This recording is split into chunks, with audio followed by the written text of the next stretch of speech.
자, 오늘 말씀은 디모데전서 2장 1절부터 15절까지 말씀입니다. 함께 읽습니다. 그러므로 내가 첫째로 권하노니 모든 사람을 위하여 간구와 기도와 도고와 감사를 하되 임금들과 높은 지위에 있는 모든 사람을 위하여 하라. 이는 우리가 모든 경건과 단정함으로 고요하고 평안한 생활을 하려 함이라. 이것이 우리 구주 하나님 앞에 선하고 받으실 만한 것이니 하나님은 모든 사람이 구원을 받으며 진리를 아는 데 이르기를 원하시느니라. 하나님은 한 분이시요 또 하나님과 사람 사이의 중보자도 한 분이시니 곧 사람이신 그리스도 예수라. 그가 모든 사람을 위하여 자기를 대속물로 주셨으니 기약이 이르러 주신 증거니라. 이를 위하여 내가 전파하는 자와 사도로 세움을 입은 것은 참말이요 거짓말이 아니니 믿음과 진리 안에서 내가 이방인의 스승이 되었노라. 그러므로 각처에서 남자들이 분노와 다툼이 없이 거룩한 손을 들어 기도하기를 원하노라. 또 이와 같이 여자들도 단정하게 옷을 입으며 소박함과 정절로서 자기를 단장하고 나은 머리와 금이나 진주나 값진 옷으로 하지 말고 오직 선행으로 하기를 원하노라. 이것이 하나님을 경외한다 하는 자들에게 마땅한 것이니라. 여자는 일체 순종함으로 조용히 배우라. 여자가 가르치는 것과 남자를 주관하는 것을 허락하지 아니하노니 오직 조용할지니라. 이는 아담이 먼저 지음을 받고 하와가 그 후며 아담이 속은 것이 아니고 여자가 속아 죄에 빠졌습니다. 그러나 여자들이 만일 정숙함으로써 믿음과 사랑과 거룩함에 거하면 그의 해산함으로 구원을 얻으리라. 보편적인 믿음의 가치라는 제목으로 말씀 증거합니다. 지금 디모데가 사역하는 에베소는 당대에 손꼽히는 큰 도시였던 만큼 각종 철학과 이방의 우상들이 가득한 곳이었습니다. 거기에 유대인 율법주의자들은 이방 문화에 대한 적개심 때문에 유대 문화를 더 강하게 주장했지요. 이들을 일컬어서 바울은 1장 4절에서 신화와 족보에 몰두하는 자들이라고 규정하면서 그런 혼란한 사회 속에서 바른 복음을 전달하고 교회를 온전히 세우기 위해서 디모데가 무엇에 집중해야 될지를 말씀하고 있습니다. 자, 그 보편적인 믿음의 가치를 오늘 본문 통해서 두 가지로 생각해 봅니다. 첫 번째, 모두를 위해 기도해야 됩니다. 1절과 2절 봅니다. 그러므로 내가 첫째로 권하노니 모든 사람을 위하여 간구와 기도와 도고와 감사를 하되 임금들과 높은 지위에 있는 모든 사람을 위하여 하라. 이는 우리가 모든 경건과 단정함으로 고요하고 평안한 생활을 하려 함이라. 아멘. 바울은 기도를 언급하면서 기도의 대상에 대해서 모든 사람이라고 말하고 있습니다. 그리고 그 이유는 3절과 4절이겠죠. 이것이 우리 구주 하나님 앞에 선하고 받으실 만한 것이니 하나님은 모든 사람이 구원을 받으며 진리를 아는 데 이르기를 원하시느니라. 아멘. 곧 하나님은 모든 사람이 구원을 받으며 진리를 아는 데에 이르기를 원하신다라고 말씀하고 있습니다. 여러분, 하나님의 은혜는 인종이나 신분, 지위 등과는 무관하게 차별 없이 베푸시는 은혜입니다. 그래서 하나님은 그 어떤 것에 의해서도 차별 없이 모두가 그리스도를 아는 지식에서 더욱 풍성해져 가는 것을 원하십니다. 이에 당연히 성도의 기도 대상은 모든 사람으로 확장되어야 함이 마땅한 거예요. 특히 2절에서는 임금들과 높은 지위에 있는 사람을 위하여 기도해야 된다라고 말씀하고 있죠. 이것은 위정자나 지배자들에게 무조건 순응하고 복종하라는 그러한 뜻이 아닙니다. 다만 2절 하반절에서 밝히기를 이는 우리가 모든 경건과 단정함으로 고요하고 평안한 생활을 하려 함이라. 아멘. 그 당시의 교회는 대부분 이방 땅에 존재했고 로마 제국의 위협 아래에 있었습니다. 이때 우선은 그 땅에 정착하는 게 중요했죠. 그래서 복음이 목적이었기 때문에 막힘이 없기를 구하는 거예요. 또한 바울은 위정자들도 복음 전파의 대상이 되고 또 하나님께서 그들의 마음을 감동케 하셔서 복음이 전해지는데 방해가 아니라 통로가 되도록 하기 위해서 그들을 놓고 기도할 것을 강조한 것입니다. 그래서 이제 바울은 주님의 뜻을 분명히 전달하지요. 5절과 6절입니다. 하나님은 한 분이시요 또 하나님과 사람 사이의 중보자도 한 분이시니 곧 사람이신 그리스도 예수라. 그가 모든 사람을 위하여 자기를 대속물로 주셨으니 기약이 이르러 주신 증거니라. 아멘. 곧 바울은 중보자로서 이 땅에 오신 주님을 강조하고 그가 모든 사람을 위하여 자기를 대속물로 주셨으니라고 말씀하면서 예수 그리스도의 중보 사역이 모든 사람을 위한 것임을 분명하게 선포했습니다. 그러니 교회와 성도는 마땅히 모든 사람을 위해, 심지어 로마와 위정자를 위해서도 기도할 것이 마땅함을 당부한 것과 같습니다. 여러분, 지금도 그렇습니다.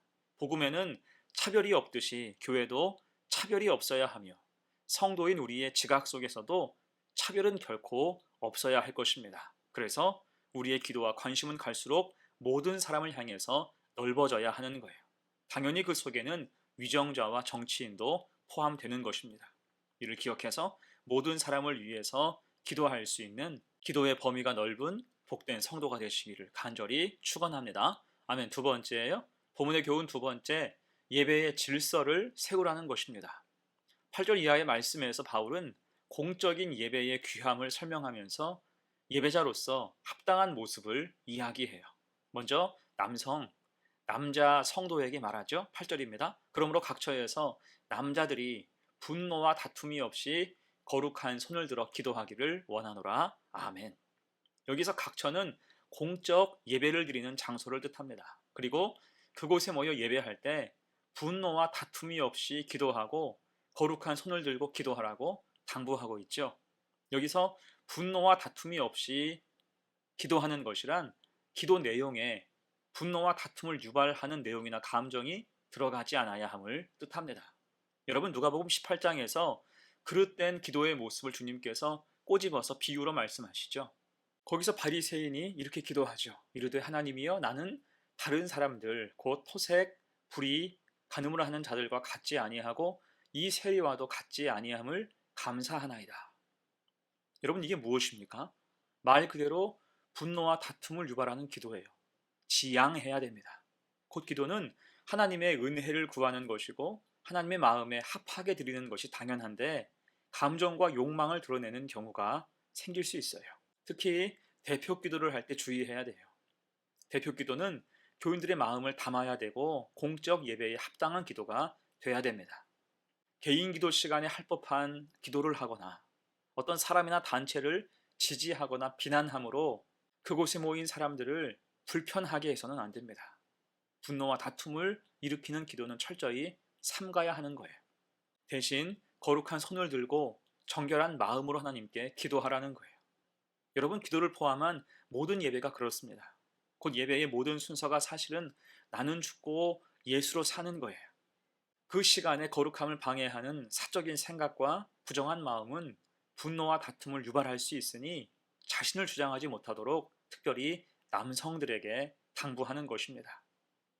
자, 이어서 바울은 여자 성도들의 품행에 대해서도 교훈하지요. 9절입니다. 또 이와 같이 여자들도 단정하게 옷을 입으며 소박함과 정절로서 자기를 단장하고 따은 머리와 금이나 진주나 값진 옷으로 하지 말고. 자, 처음 이와 같이라는 말은 여자 성도 역시 공적 예배에서 남자 성도들처럼 거룩해야 함을 말하는 것입니다. 특히 첫 마디 말이 단정하게 옷을 입으며 라고 하는 것은 내면의 정결함이 중요하지만 외모 역시 경건한 예배에 합당해야 함을 강조하는 거예요. 단정함과 소박함과 정절, 곧 하나님 보시기에 거룩과 경건이 있어야 한다는 겁니다. 이어서 11절, 12절에서 말씀하죠. 여자는 일체 순종함으로 조용히 배우라. 여자가 가르치는 것과 남자를 주관하는 것을 허락하지 아니하노니 오직 조용할지니라. 아멘. 자, 이 말씀은 모든 시대나 상황에 적용되는 보편적인 원리라기보다는 당시의 공적 예배에 관한 교훈으로 전한 말씀이에요. 더 나아가서 에베소의 시대적 상황과 맞물려서 여자 성도들이 교회 안에서 자칫 범할 수 있는 실수에 대한 예방 조치 혹은 이미 범했던 일에 대한 수습의 성격의 말씀입니다. 비슷한 일로는 과거 고린도 교회의 여자 성도들이 은사주의에 사로잡혀서 교회를 혼란하게 만들었을 때 바울은 고린도전서 14장을 통해서 여자는 교회에서 잠잠하라 라고 하면서 고면했던 적이 있었습니다. 또한 바울은 연결해서 여자 성도들이 그렇게 해야 될 이유를 하나님의 창조 원리를 근거로 설명을 해요. 그것이 13절 이하의 말씀입니다. 다만 이 말씀은 남자와 여자의 차별을 언급하고 있는 것이 아니라 당시 시대적 상황 속에서 교회의 질서를 바르게 세울 필요가 있기에 그렇게 적시한 거예요. 곧 교회에서 한 몸을 이루는 모든 성도들은 하나님의 뜻과 창조의 질서 아래 올바른 믿음과 바른 신앙의 태도로 자신의 역할을 감당할 때 이방 땅에서 교회는 깊이 뿌리내릴 수 있고 영적인 영토를 확장할 수 있다고 본 것입니다. 자, 그래서 오늘을 사는 우리 역시 공적인 예배에 최선을 다해야 돼요. 기도할 때 분노와 다툼이 없이 거룩한 손을 들어 기도해야 됩니다. 또한 단정하고 거룩한 모습으로 예배드리며 우리의 본분에 충실할 때 성도와 교회는 복음과 구원의 통로가 될 수 있을 겁니다. 그런 삶의 온전한 예배가 우리 삶 가운데 가득 이루어지기를 간절히 축원합니다. 아멘. 이제 말씀을 마무리합니다. 오늘 바울은 디모데에게 두 가지를 강조했죠. 하나는 모든 자를 위하여 기도하라. 다양한 인종과 문명이 집합해 있는 그 땅에 중보자로 오신 예수 그리스도의 구원을 넉넉히 이뤄가라는 거예요. 또 하나는 예배 질서를 세우라. 세상적인 예배가 아니라 하나님께 드리는 온전한 예배로서 성도들의 몸과 마음을 단장하고 새롭게 할 때 주의 뜻이 온전히 이루어질 수 있음을 강조한 것입니다. 여러분, 그래서 이 말씀은 오늘을 사는 우리에게도 분명한 울림이 있는 말씀이에요. 이 보편적인 믿음의 가치를 마음에 새기고 최선 다해서 신앙의 길을 가는 복된 성도가 되시기를 간절히 축원합니다. 아멘. 함께 기도합니다. 은혜로우신 아버지, 오늘 주신 말씀처럼 모든 사람을 구원하기를 원하시는 하나님 마음을 받들어서 우리의 기도가 그 지경이 넓어지게 하옵소서. 또한 예배에 최선을 다하게 하시며 하나님 아버지 마음에 합하도록 정결한 마음을 입혀 주옵소서. 그리고 마음과 중심을 보시는 하나님께 예배드릴 때 그 모습에서 거룩과 경건이 흘러나오게 하시고 그 힘으로 세상을 향해 도전해가는 복된 성도가 되게 하옵소서. 감사드리며 예수님의 이름으로 기도하옵나이다. 아멘.